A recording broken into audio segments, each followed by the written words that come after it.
ॐ देवराजसेवमाण पावनान्द्रिपङ्कजं व्यालयज्ञसूत्रमिन्दुशेखरं कृपाकरं नारदादियोगिवृन्दवन्दितं दिगम्बरं काशिकापुरादिनाथकालभैरवं भजे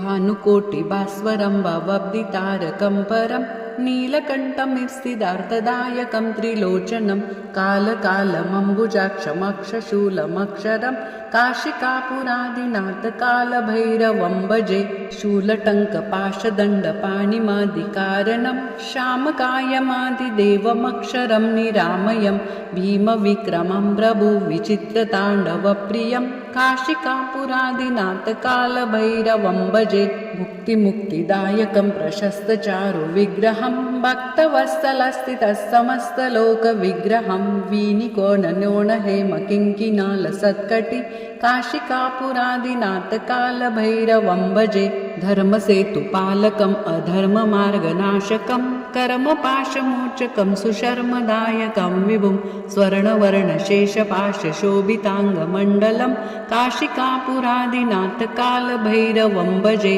रत्नपादुकाप्रभामि रामपादुयुग्मकं नित्यमद्वितीयमिष्टदैवतं निरञ्जनं मृत्युदर्पनाशनं करालदृष्टमोक्षणं काशिकापुरादिनाथकालभैरवं भजे अट्टहासभिन्नपद्मजाण्डकोशसन्तति दृष्टिपातनष्टपापजालमुग्नशासनम् अष्टसिद्धिदायकं कपालमालिकन्दरं काशिकापुरादिनाथकालभैरवं भजे